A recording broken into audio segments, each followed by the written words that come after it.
This is why you need to know about the Wars of the Roses. Imagine England in the 15th century, a land steeped in history where the echoes of ancient battles still linger in the air and the shadows of towering castles stretch across the rolling hills. It's a land of castles and knights, but also of unrest and rivalry. The air is thick with tension as noble families vie for power and influence, their ambitions clashing in a struggle that will shape the future of the nation. This is the time of the Wars of the Roses, a period of civil war that would change England forever. The land is torn apart by conflict as brothers turn against brothers, and the fate of the kingdom hangs in the balance. From 1455 to 1487, two powerful families, the Yorks and the Lancasters, fought for the throne. Their rivalry was not just a battle for power, but a struggle for the very soul of England. The Wars of the Roses were a time of great upheaval and bloodshed, but they also laid the foundation for a new era in English history. The battles were fierce and the losses great, but out of the chaos emerged a new order. The symbols of these warring houses were roses, a white rose for York and a red rose for Lancaster. These simple yet powerful symbols came to represent the deep divisions and fierce loyalties that characterized this tumultuous period. This simple imagery has become a powerful symbol of the conflict, capturing the imagination of generations. The white and red roses, entwined in a struggle for dominance, tell a story of a nation divided, yet yearning for unity. But behind the romantic image lies a complex and brutal reality, a story of ambition, betrayal, and the relentless pursuit of power. The court was a place of intrigue, where alliances were forged and broken, and where trust was a rare and precious commodity. The Wars of the Roses were a defining moment in English history. The battles that raged across the land were not just clashes of armies, but battles for the very heart of the nation. They marked the end of the medieval period and the beginning of the Tudor dynasty. The rise of the Tudors brought about a new era of stability and prosperity as the wounds of the past began to heal. The wars had a profound impact on English society, changing the political landscape and shaping the country's destiny for centuries to come. The legacy of the Wars of the Roses can still be felt today in the traditions and institutions that define modern England. To understand the Wars of the Roses, we need to go back to the reign of King Henry VI, a Lancaster. His reign was a pivotal moment in English history, setting the stage for one of the most tumultuous periods the country would ever face. Henry was a weak and indecisive ruler, prone to bouts of madness. His mental instability made it difficult for him to govern effectively, and his inability to make firm decisions left the kingdom vulnerable to internal strife and external threats. His reign was marked by instability and discontent, creating the perfect breeding ground for ambition and rebellion.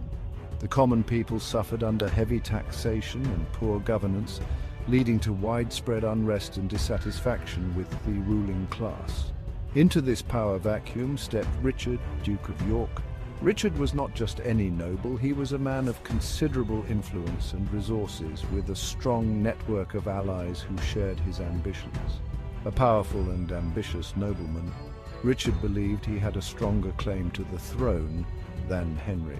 His claim was not just based on his own ambitions, but was rooted in a complex web of familial ties and historical precedents. Richard was descended from an older son of Edward III, giving him a claim to the throne that he believed was superior to Henry's. This genealogical connection was a significant factor in the legitimacy of his claim, and it provided a strong foundation for his bid for power. The tension between the two houses escalated in 1453 when Henry VI suffered a mental breakdown. This event was a turning point, as it exposed the fragility of Henry's rule and the deep divisions within the kingdom. Richard of York saw this as his opportunity and claimed the regency of the throne. His move was not just a bid for power, but a calculated strategy to stabilize the kingdom under his leadership, which he believed was more capable and legitimate. This power grab ignited the smoldering embers of discontent into the flames of open warfare. The Wars of the Roses were not just a series of battles, but a prolonged and bloody conflict that would reshape the future of England, pitting family against family and noble against noble in a struggle for the ultimate prize, the English throne. The first battle of the Wars of the Roses took place in 1455 at St Albans, a seemingly insignificant town north of London.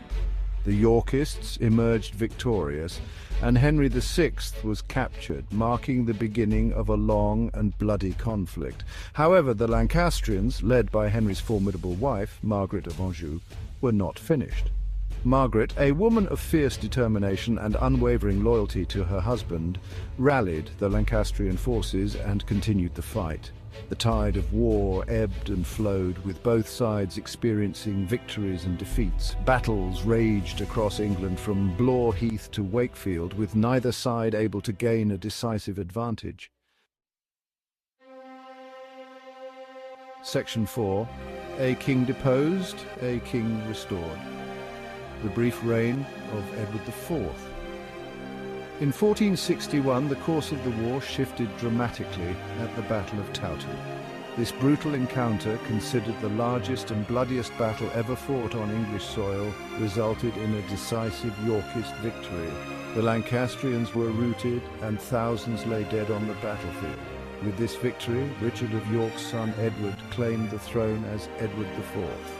Young, charismatic, and a skilled military leader, Edward seemed poised to usher in an era of Yorkist dominance. However, Edward's hold on the throne was far from secure. The Lancastrians remained a potent threat, and their resilience would soon be demonstrated in a dramatic turn of events. Section 5. The Cousins' War, a deadly game of thrones. In a remarkable turn of events, Henry VI was restored to the throne in 1470, albeit briefly. This unexpected twist was orchestrated by Richard Neville, Earl of Warwick, a powerful nobleman known as the Kingmaker, for his ability to influence the course of the war. Warwick, initially a key supporter of Edward IV, had grown disillusioned with the young king. He switched allegiances and joined forces with Margaret of Anjou, facilitating Henry VI's brief return to power. However, Edward IV was not easily defeated. He returned from exile in 1471 and in a decisive display of military prowess defeated Warwick at the Battle of Barnet and the Lancastrians at the Battle of Tewkesbury. These victories cemented Edward IV's hold on the throne and marked the end of the Lancastrian dynasty. Section 6. The sun sets on the Plantagenets, the rise of the Tudors. The end of the Plantagenet dynasty marked a significant turning point in English history, paving the way for the rise of the Tudors. The Wars of the Roses took another unexpected turn following Edward IV's death in 1483.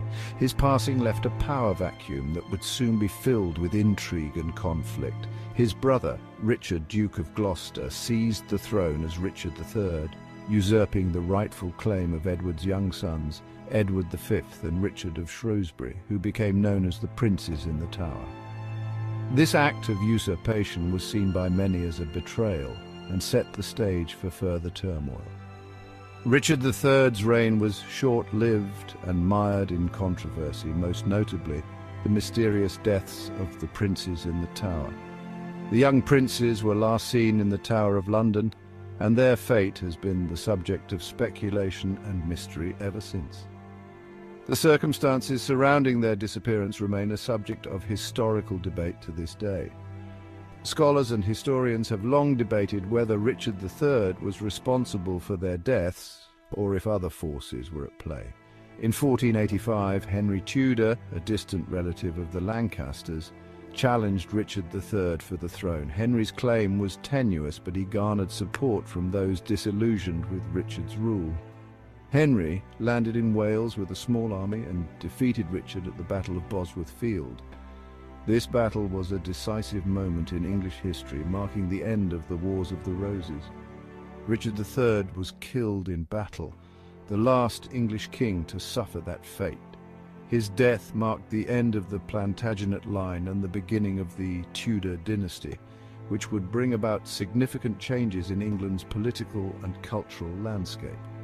Henry Tudor was crowned Henry VII, establishing the Tudor dynasty. His reign would usher in a new era of stability and prosperity for England, setting the stage for the future reigns of his son Henry VIII and his granddaughter Elizabeth I. The Tudors would go on to become one of the most famous and influential dynasties in English history, leaving a lasting legacy that continues to captivate historians and the public alike.